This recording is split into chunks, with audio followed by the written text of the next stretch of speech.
Admittedly, this might seem like an obscure choice of brands to feature on this series of retrospectives, given its relative infancy in the industry.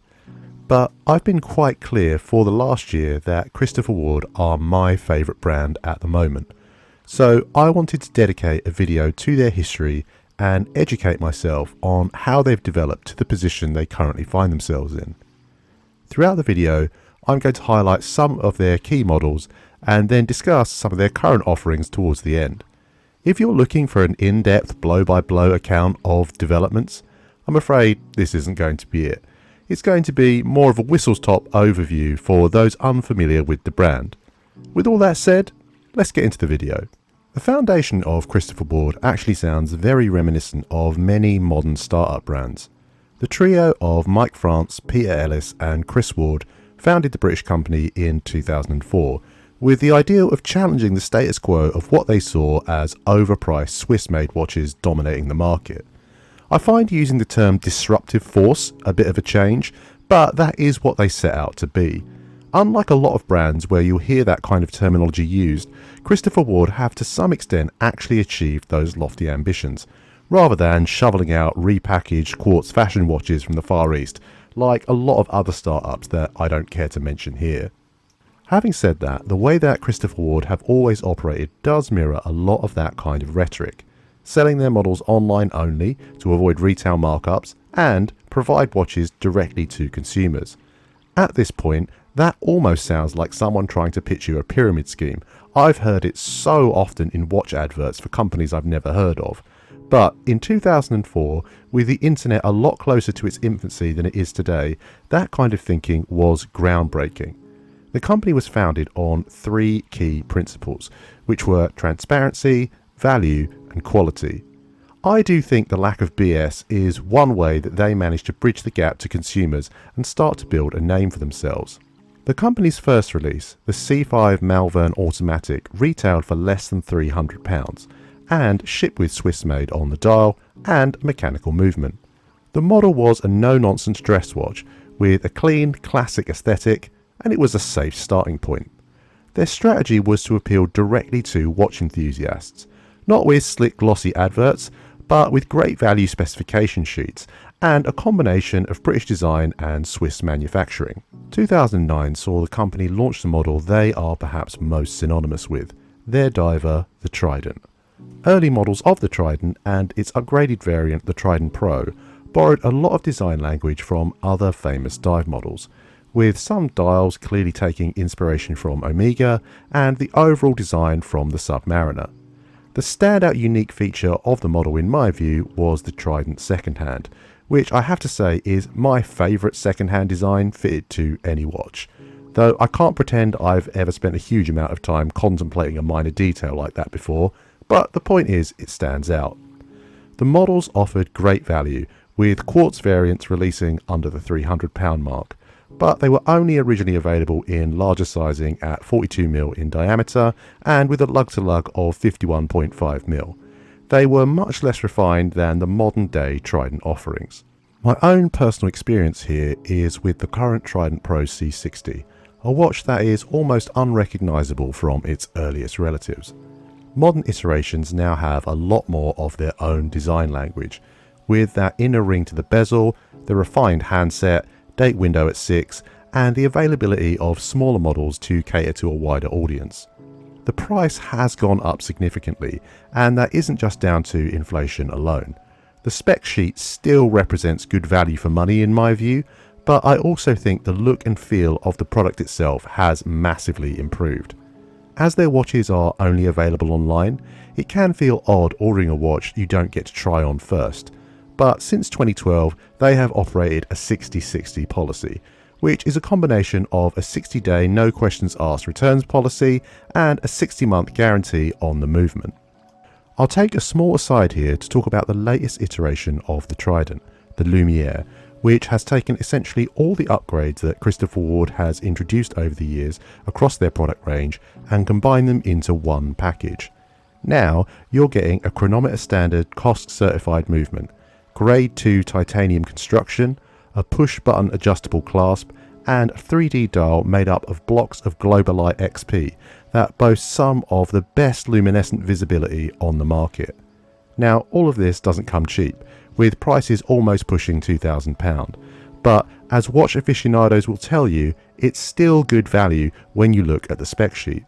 It's worth mentioning that 2% of all Trident sales are donated to the Blue Marine Foundation's 30x30 charitable mission to protect at least 30% of the ocean from the impact of mankind by 2030.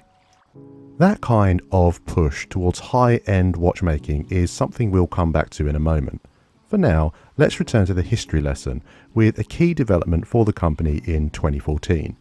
I'm talking about the development of their first in-house movement, the SH21 caliber. This boasts a 5-day power reserve and chronometer level accuracy. Very few smaller brands ever produce their own movements. They might adjust them, adapt them, or repurpose them, but making your own is something rare.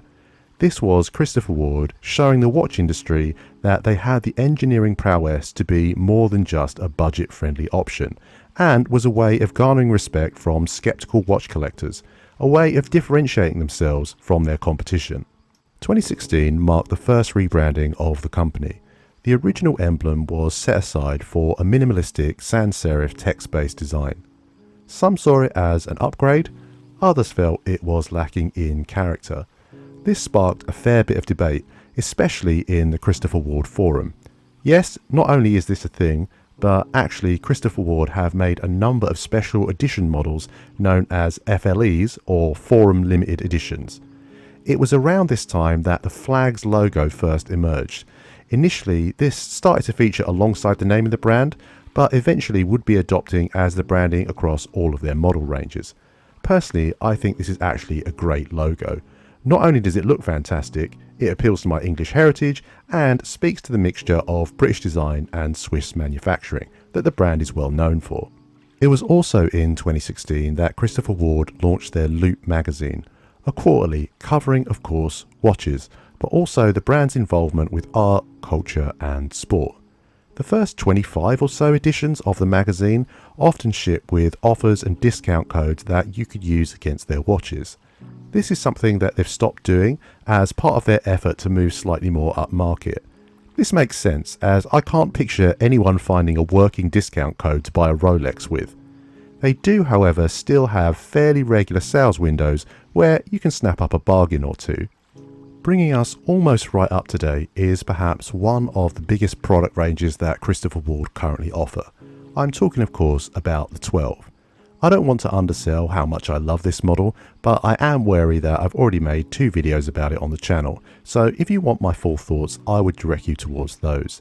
They keep innovating and improving the collection though, with new sizes, materials, dials, bracelet upgrades and skeletization in the case of the 12X. That's one surefire way of knowing that they are committed to the 12 in the long term. And given the waiting list you had to endure around the original launch, you don't really need to apply Occam's razor to work out why.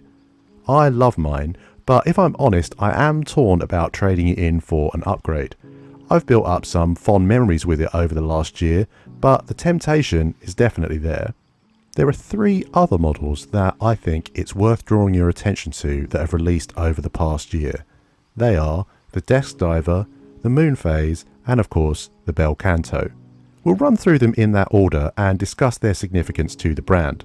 The Desk Diver was a recent limited edition release of 500 pieces, which as far as I can tell sold out almost immediately. By the time I had read the email introducing the model, they were already gone.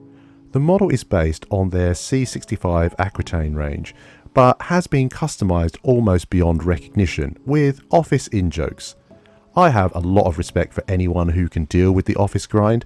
I only lasted in an office environment for 6 months before it destroyed my sanity and I quit. But I will say that it means some of the gags don't hit as hard with me as they otherwise would. I have to say I'm glad for that. For the brand, it's a clear demonstration of how in demand they are and how high their stock within the industry currently is. The latest C1 Moonphase incorporate Christopher Ward's JJ04 in-house movement, which is modified to allow for the complications functionality. Usually, a Moonphase is a small component of a watch dial, but not so here, with the entire dial being designed around its functionality. Here, the dial is constructed from aventurine, there to resemble a starry night sky. The moons that feature on the Moonphase disc below are crafted from the same globalite material as the Lumiere. This is a mixture of superluminova and ceramic, which can be carved to resemble the lunar surface. This means that in the dark, the moon glows and glows bright. I think this watch is an important addition to the modern range because it's a demonstration of unique design ideas and unique spins on established complications. Finally, the Bel Canto, which is a model I'm sure you've heard about already. It's famed for being a prize winner at the Grand Prix de Horloger de Genève in 2023, and its dial depicts a bird which hits a sonnery chime once per hour. The way I've described this watch in private is, I love the concept, design and execution. I think it represents the ambition of the company, and the fact that it was initially so hard to get hold of despite the jump in price point for the company is testament to how well they're doing.